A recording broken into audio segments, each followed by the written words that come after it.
Pak Jono. Pak Jono. Oh, tiap minggu kilo sebelahnya ya. Sebelah sini ada tahu namanya? Rambo.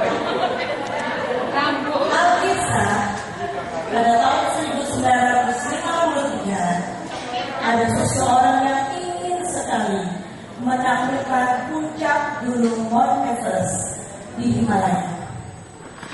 Dialah bernama Edmund Hillary.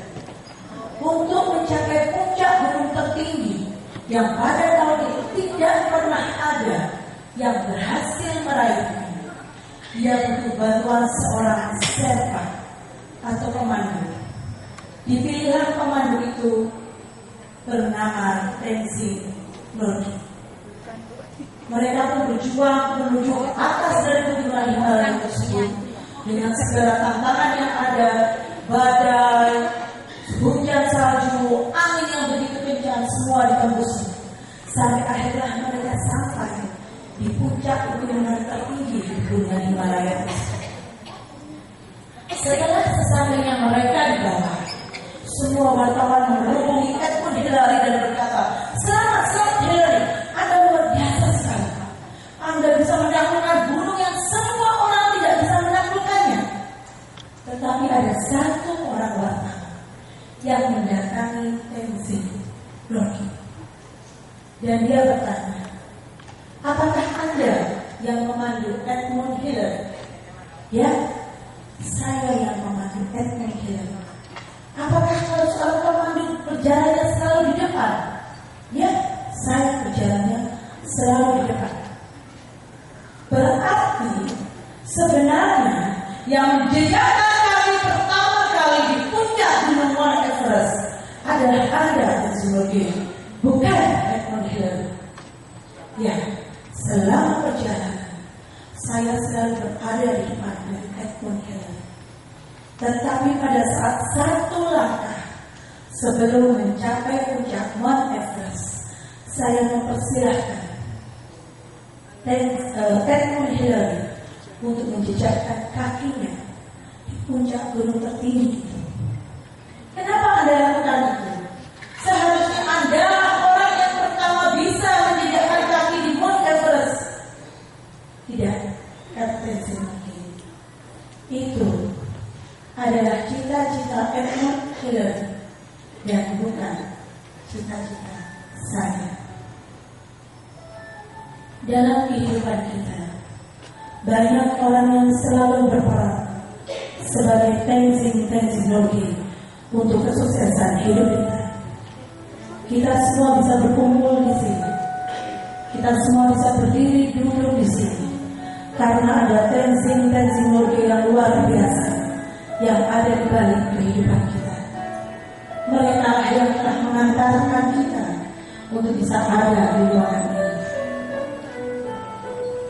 Dalam kehidupan saya memiliki seorang Tenzing Norgay yang terbaik. Dia adalah orang tua saya.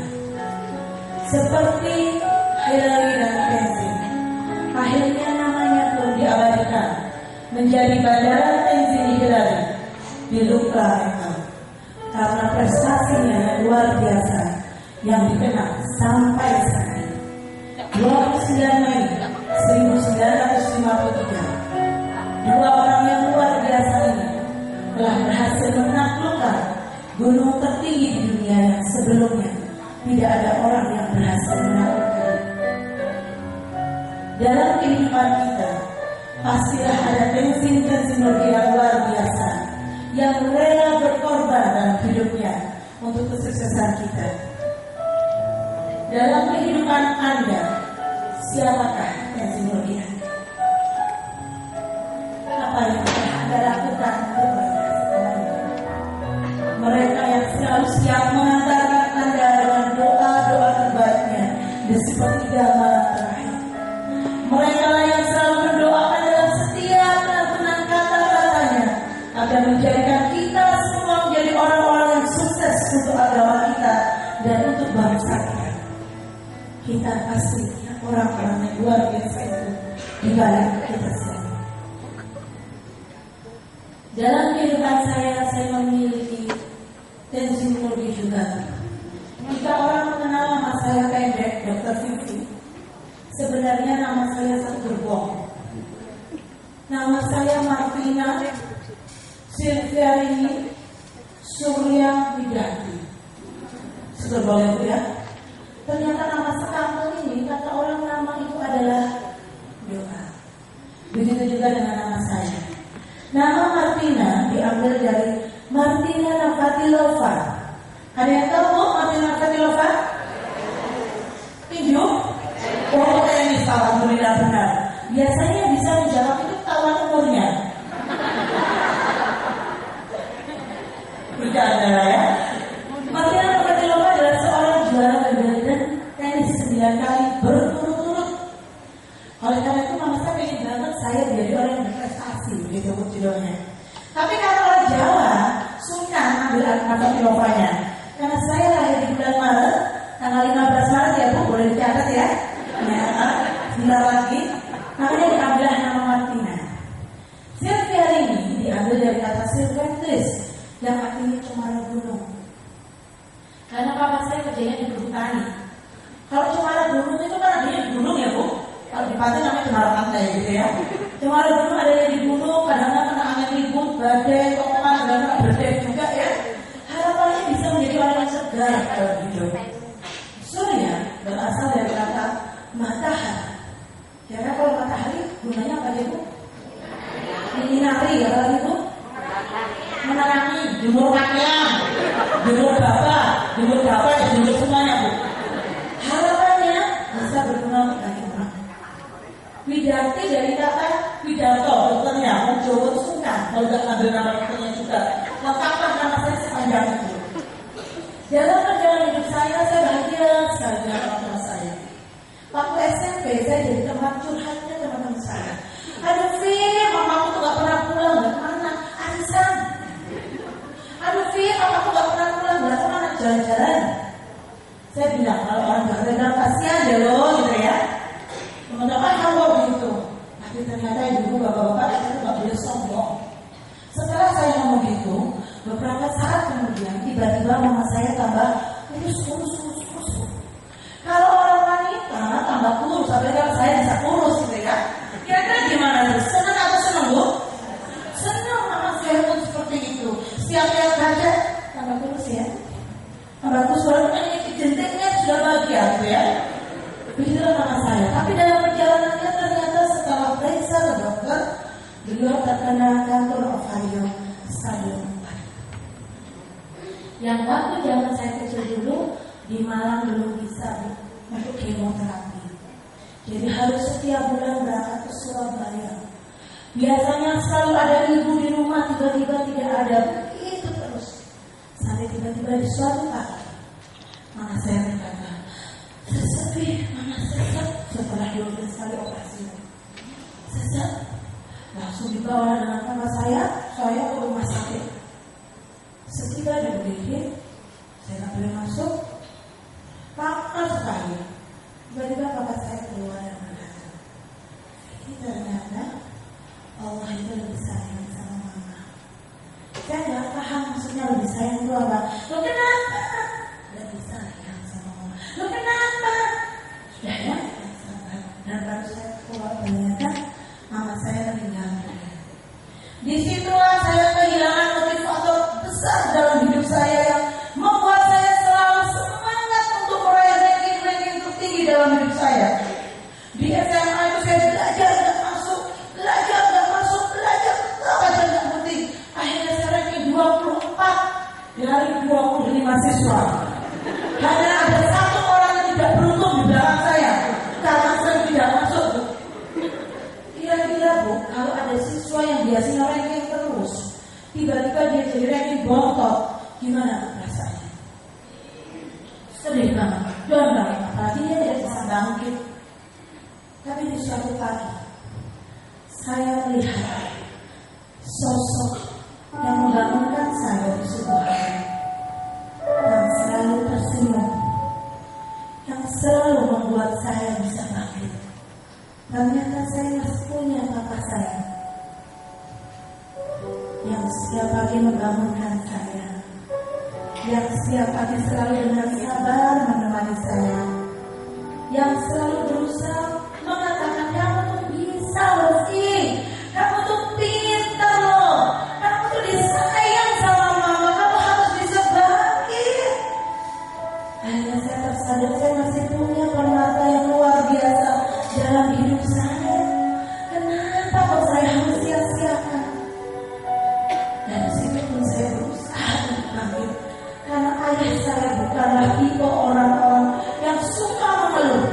Setiap pagi membangunkan saya, memasakkan saya ala seorang ayah, memasakkan anaknya yang kakinya gosong semua. Tapi saya bahagia ternyata, ya Allah, saya masih punya malaikat yang begitu sayang sama saya.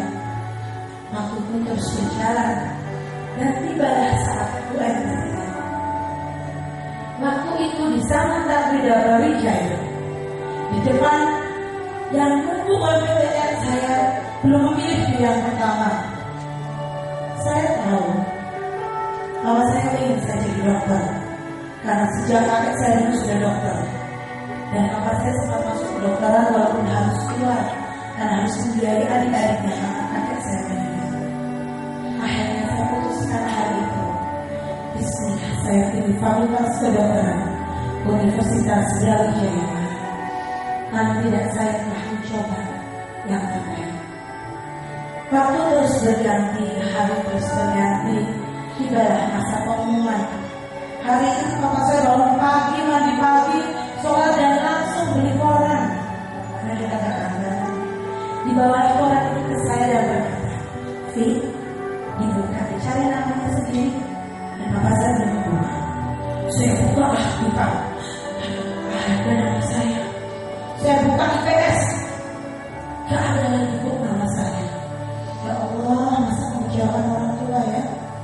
Saya pun tertegun sejenak dan oh iya, saya IPC. Maklum, belum pengalaman dia pengumuman ya. Saya bukalah lembar IPC.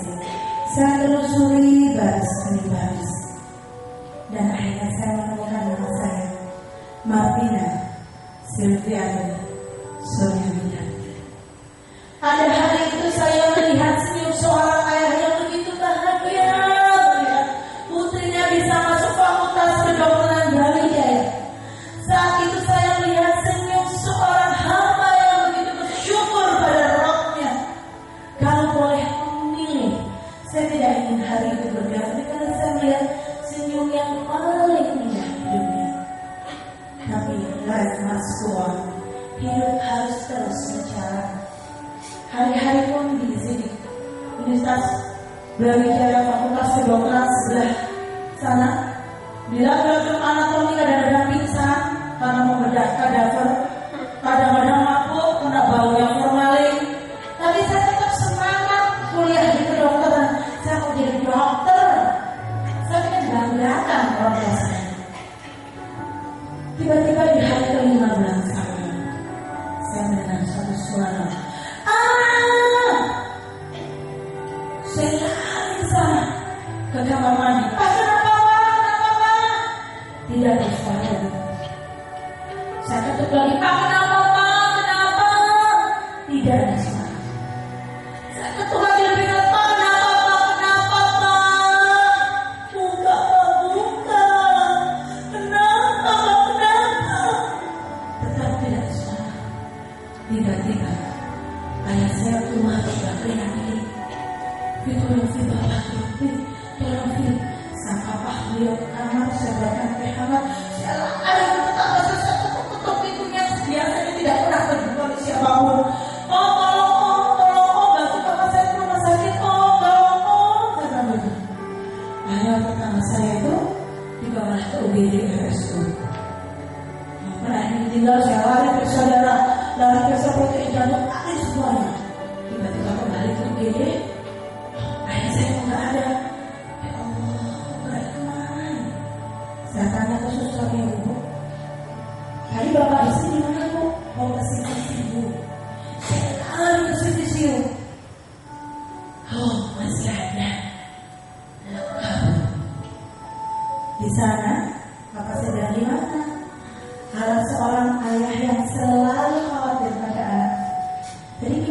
sudah makan belum?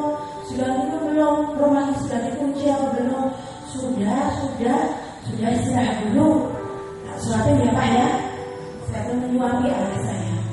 Habis piring senang banget. Saya lihat ke sebelah, ada mbah yang lagi koma siu. Itu makanan mubazir, bawa sini aja. Gue nggak boleh ya. Sempat mirip makanan tetangga. Waktu terus berjalan. Kenapa kliniknya tidak banyak ya? Saya. Kenapa kliniknya tidak banyak ya? Saya lihat terus. Dan tiba-tiba di pukul 4 sore, Bapak saya berkata, Papa drop. Ya Allah, dan gitu. Saya bingung mencari kata, tidak ada dokter darah siapapun, tidak ada dokter spesialis, tidak ada perawat senior sama sekali di review. Karena mungkin itu sawal ya. Semua tenaga medis waktu itu menghilang dan bagi seorang anak kedokteran semester 5. Waktu itu saya hanya banyak teori dan tidak bisa tahu apa yang harus dilakukan. Dan ternyata pada hari itu pun saya harus berpisah selama-lamanya dengan ayah saya. Dan saya adalah seorang anak tunggal.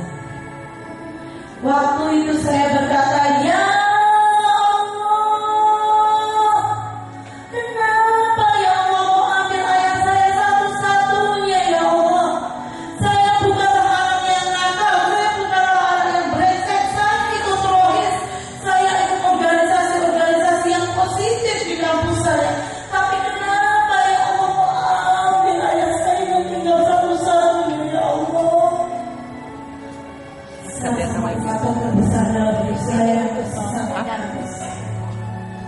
tetapi ternyata semua yang sudah ditentukan Allah itu pasti yang terbaik saat kita bisa memaknainya dalam kehidupan kita. Karena Allah tidak pernah memberikan beban yang berat di luar kemampuan hamba-Nya. Dari seorang Vivi yang anak manja, mungkin saya sekarang sudah keliling Indonesia untuk memberikan seminar parenting agar para orang tua di Indonesia bisa memahami bahwa waktu bersama anak-anaknya itu adalah terbatas, dan pastikan saat berpisah dengan mereka, pastikan mereka telah berdiri kokoh untuk bisa menghadapi dunianya, karena dunia yang dihadapi mereka akan berbeda dengan dunia yang dihadapi oleh kita. Dan saya pun belajar bahwa di dalam kehidupan manusia itu ada tingkatan. Di level pertama kita memikirkan aku. Kalau di mesin kecerdasan Steven, aku orang thinking, aku orang sensing, aku orang intuiting, aku orang feeling. Kalau di psikologi kita kenal, aku sanguis, aku koleris, aku pragmatis. Itu level manusia level pertama. Di level kedua adalah manusia yang tertempa. Aku yang tertempa. Aku yang tertempa artinya kita menjadi expert dengan bidang kita, sehingga rezeki akan berlari mengejar kita, bukan kita yang berlari mengejar rezeki. Mungkin jika saya tidak memiliki kisah hidup tadi, saya jadi tidak keliling Indonesia. Saya tidak punya cabang sekolah di seluruh Indonesia. Keadaan menempa kita selalu untuk menjadi lebih baik. Yang ketiga adalah kita. Saat kita berpikir kita, di setiap sekolah berpikir kita, maka akan maju bersama. Saya maju, Anda maju. Anda maju, saya maju. Jika setiap sekolah seperti itu, maka sekolah-sekolah di Indonesia akan menjadi sekolah-sekolah yang tangguh dan menghasilkan murid-murid yang tangguh menghadapi zamannya. Dan yang keempat adalah kita dan dia. Bagaimana kita mempertanggungjawabkan hidup kita kepada Allah. Jika nanti Allah bertanya, Vivi, apa yang menyebabkanmu pantas masuk surgamu?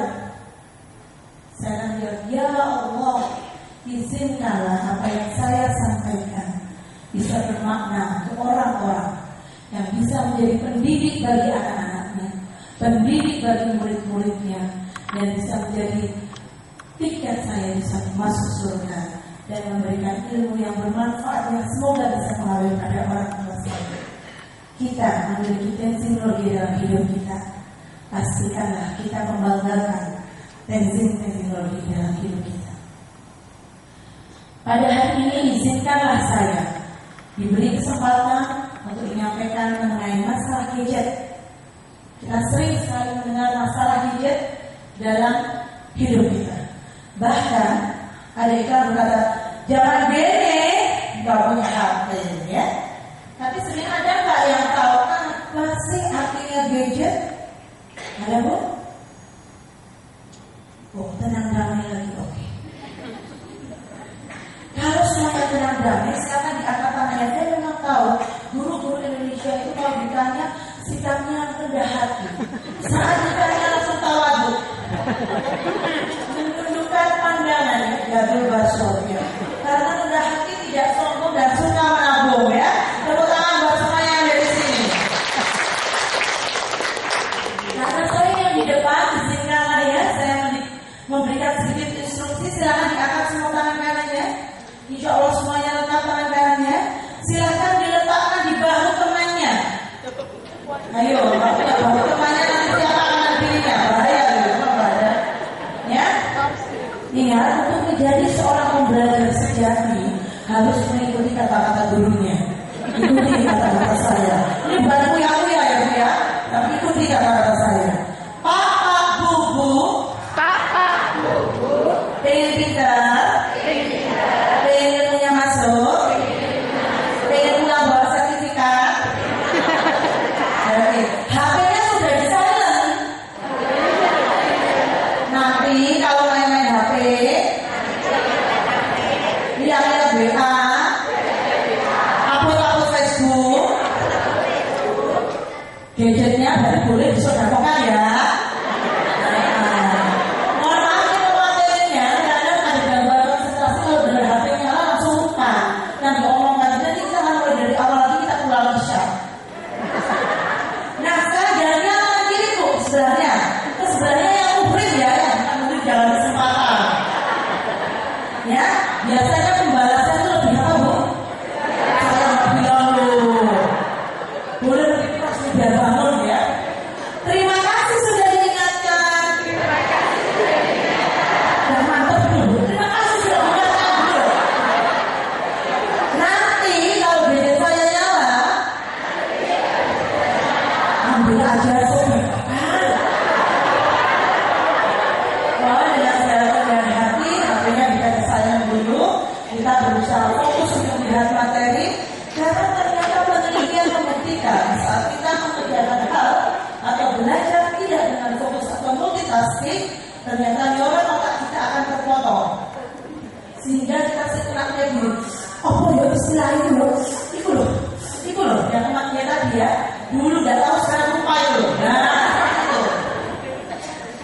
Baik.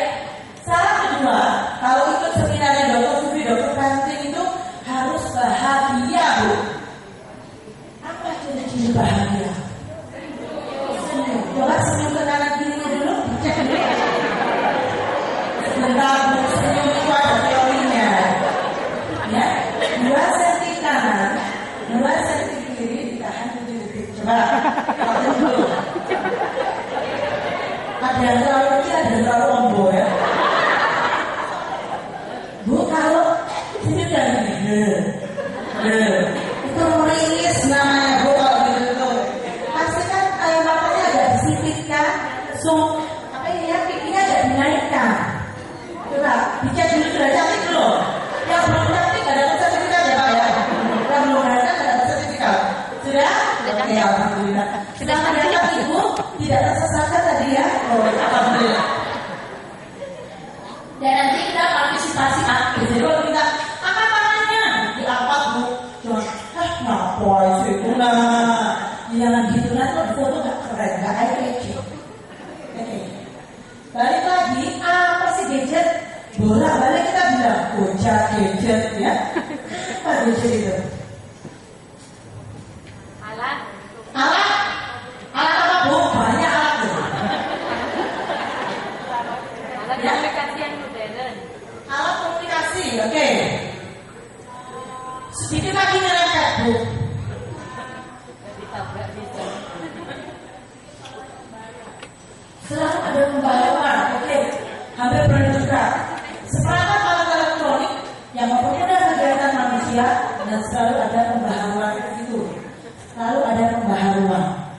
kita nanti bahasnya kayak sejenisnya ini, ya.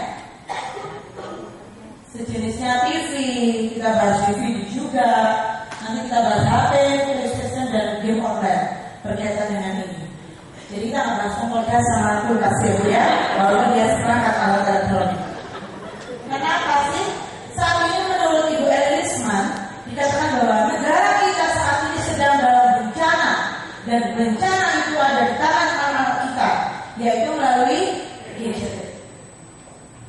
Dan anak Indonesia memakai gadgetnya 9 jam dalam sehari. Jadi kalau 24 jam, 9 jam itu pakai gadget semua. Kenapa kok jadi penting banget?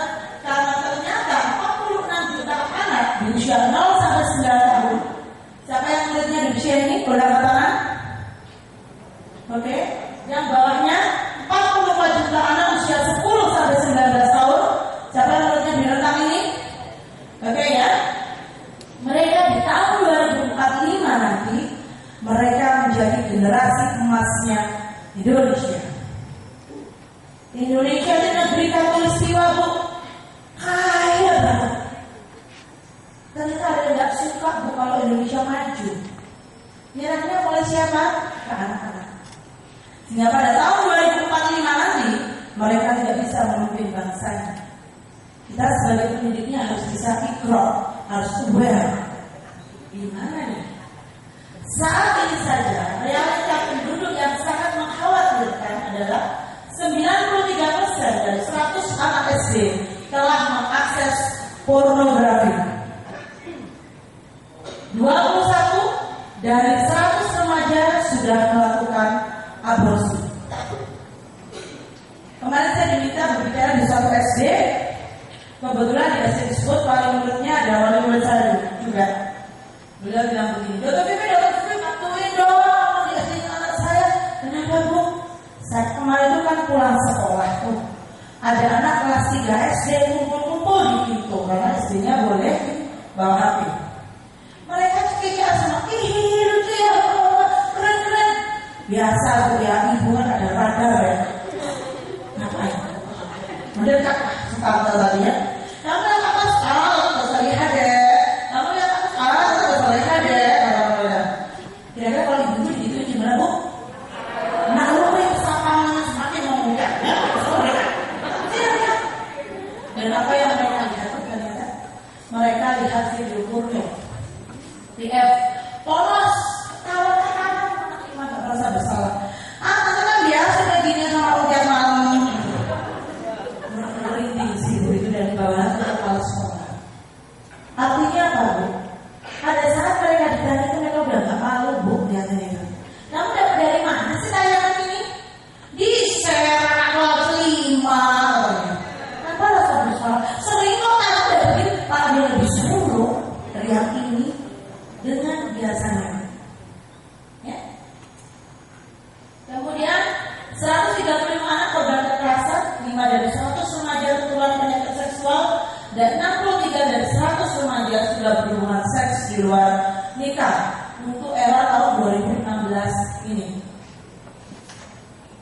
Ini kasus perkosaan, kekerasan seksual, kasus incest di 23 provinsi.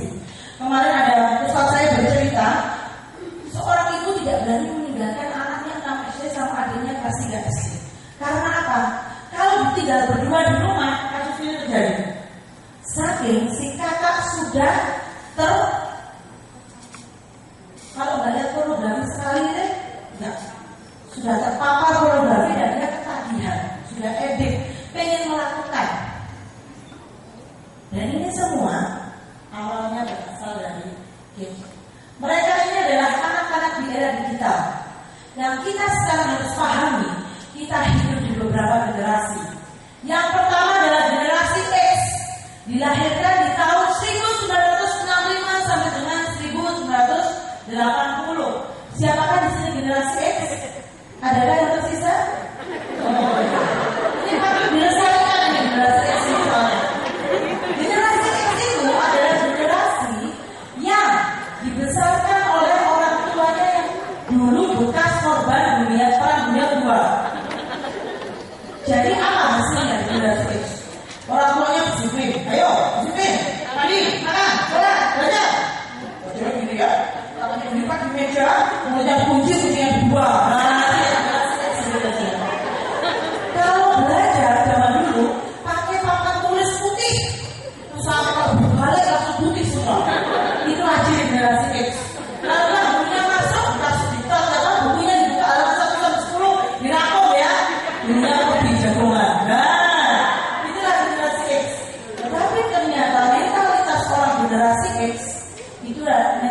seorang yang disiplin. Nah, tepuk tangan dong ya. Disiplin, tanggung jawab orangnya mempunyai daya analisa yang tinggi, Bu. Karena kebiasaan senangannya merangkum. Hari Senin merangkum, Selasa merangkum. Tetapi ternyata memiliki daya analisa yang tinggi, memiliki kesabaran yang tinggi, dan mempunyai daya juang yang tinggi. Selanjutnya adalah generasi Y. Sudah ketawa ngomong saya. Generasi Y ini lahir 81 sampai dengan 1995. Siapa generasi Y di mana ini? Lumayan banyak ya, 5 orang. Generasi Y ini mulai ada komunikasinya lebih terbuka dibandingkan generasi X. X kemudiannya beneran ada. Kepala sekolahnya X, gurunya buahnya Y itu sudah beneran karena dia komunikasi lebih terbuka. Mulai bergeraknya Y. Ya, jadi yang kepala sekolah bapak ibu yang X itu sabar loh itu. Beda pemasukan gitu ya. Itu generasi Y, pola komunikasi lebih terbuka, mudah menerima pendapat dan salah. Data kita 80 sampai 95. 96 sampai 2010 itu adalah generasi Z. Generasi Z ini adalah generasi layar sentuh.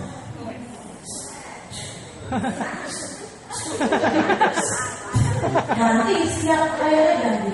Telepon halo Oma, halo, gitu kan? Nanti jemput Oma ya 2 jam lagi di Bandara Abdurrahman Said. Oke Oma, siap. Tidak ada batas ruang dan waktu. Pesawat mulai digunakan untuk domestik. Murah dari pesawat ya. Kalau kita naik kereta ke Jakarta 18 jam, pesawat cuma 1 jam 15 menit. Batas ruang waktunya sudah tidak ada, sudah lebih simpel. Anak-anak generasi Z ini senang ini pelek nih. Sama generasi Z, orangnya ngaku. Generasi Z ini generasi layar sentuh. Mudah selalu mendapatkan sesuatu dengan instan. Jadi tidak dituruti dia gini, aku mau gadget sekarang. Nah itu dari Z. Saknya, maunya klik, muncul di depannya. Ini bukan zamannya kan di Prambanan ya, klik muncul. Kebanyakan jin keluar dari itu loh. Botol itu ya ceritanya. Nah generasi Z dengan generasi X ini tuh menyenangkan sekali bagi beda ya. Z apa ya? Tetapi ternyata generasi Z ini menjadi generasi yang kesabaran, generasi yang instan, tidak mau berpikir keras dan rata-rata kalau bekerja sudah kayak berontak. kan? Coba kalau generasi X royal tanpa batas, nggak tidak harus dari awal sampai akhir dia tetap begitu. Generasi X itu, jadi kalau sekolah kan generasi X saja, kalau Z itu takut banget loncatnya. Generasinya itu generasi apa dari atas 2000 ya 2016 kalau pas itu karena dia 2011 ke atas karena dia sekolahnya udah mulai ada baby school, jadi mereka akan mulai belajar tanpa panduan orang tua karena bisa mencari sendiri. Oke. Nah sekarang kita mulai masuk yang pertama gadget. Kenapa TV kok masuk gadget? Karena sekarang sudah ada smart TV, nyambung ke YouTube langsung. TV-nya smart, yang lihat tapi jadi nggak smart. Ya? Kenal Bu sama tokoh ini? Kenal. Siapa namanya? Kenal semua ya. Jangan-jangan penggemar. Namanya Bu? Namanya? Tetangga. Sasuke. Oh kenal ya? Wah luar biasa. Bukan apa sih? Kita pulang dulu dong. Tapi tidak dapat progres ya. Jadi Naruto itu Bu, ternyata industri pornografi itu dimasukkan ke anak-anak kita itu mulai usia berapa kira-kira? Memang ini ya belum nonton TV itu. Bapaknya yang belum dapat pornografi rata-rata masih berusia 3 tahun. Kalau yang muslim biasanya ibunya sholat ya, Allah Akbar ya. Kalau mulutnya gitu ya. Kaki dia keluar semua ada boh. Ya, akhirnya yang terjadi adalah kalau pas ada adzan Allah Akbar, Allahu Akbar, anaknya pas globalnya mereka Naruto gitu. Jam 5 sampai jam 6. Asik antem, asik aku sholat dulu. Dia kemarin asik aku masak dulu, gitu ya. Antem, sholat lah sedang khusyuk. Semua wirid dikeluarkan. Yang nggak sholat masak dengan khusyuk, ya. Habisnya setelah selesai dia namanya, oh pintar ya, pintar antem, nggak tak antem, gitu ya. Sehari hal itu terjadi sekali. Kalau 7 hari terjadi berapa kali berarti? 7 kali. Kalau 4 minggu berarti 7 kali 4 berarti 28 kali. 28 kali dikalikan 12 bulan tuh. Oh sakit pokoknya. 1080 kali. Kalau itu dikalikan 10 tahun berarti terjadi 10.080 kali sesuatu keadaan itu dilakukan berulang. Inilah yang namanya hypnoparenting. Ini mencetak bentuk kebiasaan anak. Jadi kalau kita mau hipnosis nggak usah kayak kuliah tidur kan? Ya, perilaku yang sama diulang tiap hari, itu akan jadi kebiasaan anak. Mulailah kalau yang muslim nih di usia 10 tahun, mulai apa? Kalau nggak sholat, dipukul. Ada yang sholat, nggak mau. Ayo sholat, aku tuh ngomong sakura. Ayo sholat, mulailah pertengkaran orang tua dimulai di usia ini. Kira-kira anakku tuh loh, kalau banyak ngomong saya, uangnya berbuat ini. Ada koyo bapak itu. Nanti bapak itu ada tonggonya di sawahnya, ya. Padahal sebenarnya mencetak itu kita. Nah ibu-ibu bahayanya lagi, kalau anak itu kita pegang gadget, sebenarnya gadget itu gunanya apa sih? Kalau dibawakan ke anak SD itu, telepon, ya bu, SMS. Harusnya belikan yang harga 150, 200 gitu, yang cuma bisa telepon sama SMS. Dan itu ada fungsi ganda yang tidak masih dirahasiakan. Saya beritahu hari ini mau. Siapa yang mau tangan dong? Apa yang saya ngomongin? Yang murah-murah itu ada fungsi ganda yang luar biasa, yang tidak dimiliki oleh HP mahal. Ya, mau segalanya. Kalau dikejar anjing, tidak bayar mahal.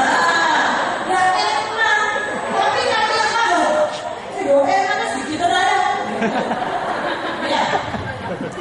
Ada saat anak-anak ini pegang gadget Android yang bisa akses internet bu, saat mengetik Naruto, yang keluar apa? Benar yang mengetik Naruto? Ya. Yang keluar ML bu. Gak usah dijelasin untuk ML. Nah ML itu ML-nya kartun umpamanya, agak bawah orang asli. Kemudian sama benda ada, sama hewan ada, rame-rame ada, sesama jenis ada, beda jenis pesta-pesta ada. Dan itu hanya Naruto banget. Jadi bu hati-hati memasukkan figur ideal ke anak. Anak itu nyari figur ideal di usia 3-4 tahun.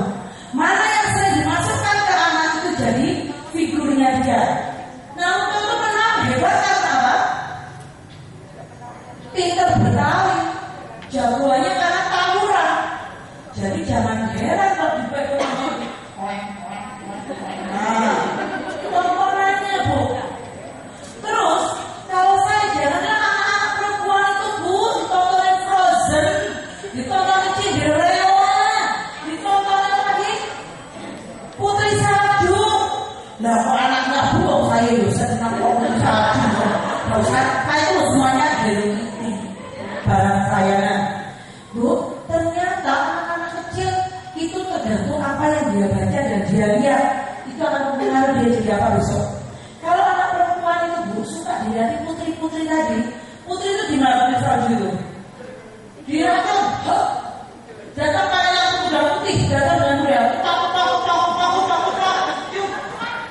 bangun jadi putri gitu ya. Ada nggak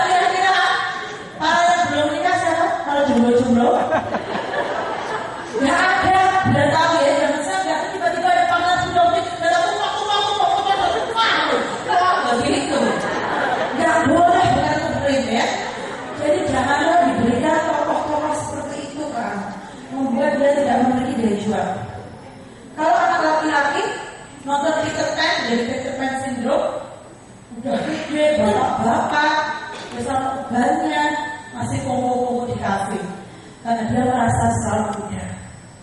Itu akibat tontonan waktu kecil.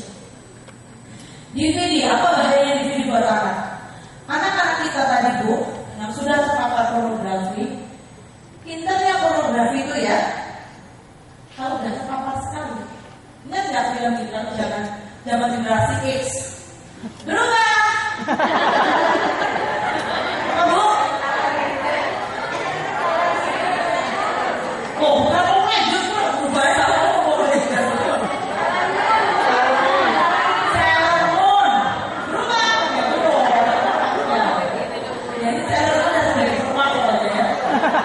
Awalnya anak nonton Sailor Moon dia kan begini. Ih malu ya bunda ya, bajunya kelihatan. Oh, mamanya. Besoknya malu ya bunda. Tapi tetap ditontonin. Malu ya bunda. Biasa ya bunda. Dan SMA kita lihat anak-anak sekarang gak malu kan, pakai baju itu tadi pengulangan. Nah, kalau sudah terpapar pornografi sejak 3 tahun, awalnya melihat bajunya yang agak tingkat. Di SD dia mulai pengen tahu yang lebih porno. Mulailah dia coba nonton video porno. Dan video porno nontonnya di mana? Di kamar anak sendiri Bu, anak-anak itu, atau di kamar orang tuanya. Ditutup, dikunci, banyak udah bisa.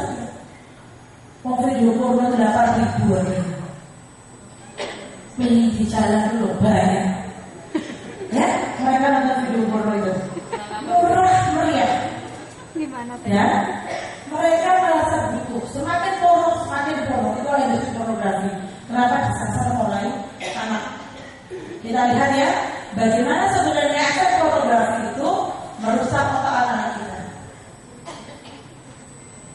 Tahukah Anda, otak merupakan bagian tubuh yang paling penting bagi manusia? Sekarang angkat tangan Anda dan rasakan pada dada. Tepat di situ ada bagian otak yang paling istimewa. Bagian itu disebut prefrontal cortex atau disingkat PFC. Menurut peneliti otak Jonathan Brennan, PFC ini hanya ada pada otak manusia, sehingga menggunakan kita dengan binatang. Bagian ini diciptakan dan dirancang khusus oleh Tuhan supaya manusia mampu memilih dan memiliki etika. PFC berfungsi seperti pemimpin. Ia bertanggung jawab untuk berkonsentrasi, memahami benar dan salah, mengendalikan diri, menunda kepuasan, berpikir kritis, dan merencanakan masa depan. PFC adalah pusat pertimbangan dan pengambilan keputusan. PFC inilah yang membentuk kepribadian dan perilaku sosial. Sayangnya, PFC adalah bagian otak yang paling mudah mengalami kerusakan. Jika PFC rusak, maka kepribadian orang bisa berubah. Rusaknya PFC bisa disebabkan oleh benturan fisik, bisa juga oleh zat kimia seperti narkotika, psikotropika, dan zat adiktif atau nafsa.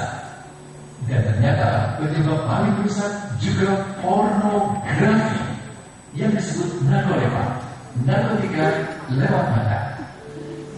Bagaimana pornografi mempengaruhi otak dan pikiran kita? Adi, remaja 12 tahun, melihat gambar di TV yang menjurus ke porno. Awalnya, ia merasa kaget dan jijik. Ini karena sistem limbik di otak Adi menjadi aktif. Sistem limbik mengatur emosi juga keinginan makan, minum, dan berhubungan seksual. Sistem limbik ini kemudian mengaktifkan zat kimia otak bernama dopamin. Dopamin memberi rasa senang, penasaran, sekaligus kecanduan. Zat ini juga aktif jika orang mengkonsumsi nafsa. Oleh karena itu, sifat candu pornografi sama dengan sifat candu nafsa. Otak akan mengingat apa yang membuat Adi senang dan bagaimana dia memperolehnya. Jika Adi mendapatkan pembinaan akhlak, etika yang baik, dan patuh pada norma sosial, dorongan melihat pornografi meskipun menyenangkan akan ia abaikan. Namun karena hal itu tidak ada pada diri Adi, ketika ia sedang merasa bosan dan ingin mencari kesenangan, otak akan mendorongnya akan melihat pornografi lain.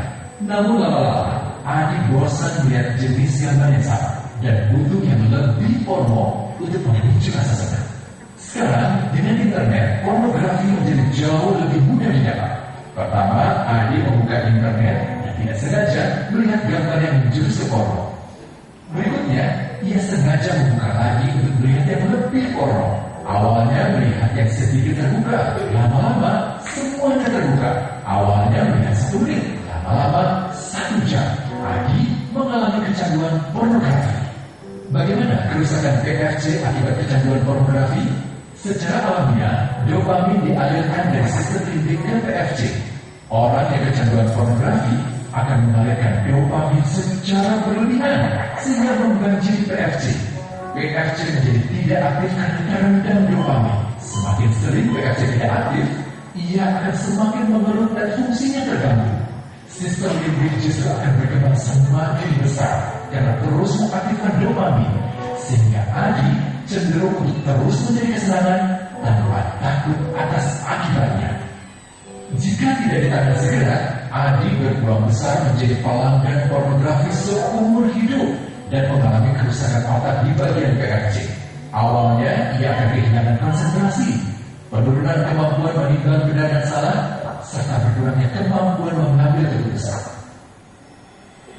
Lama-lama, besar kemungkinan ia akan melakukan masturbasi, oral seks, hubungan seksual suka sama suka, dan mudah berganti-ganti pasangan seksual. Pernikahan dianggap tidak penting. Pasangan dianggap hanya sebagai objek seksual semata, cenderung merendahkan derajat dan kehormatan lawan jenis.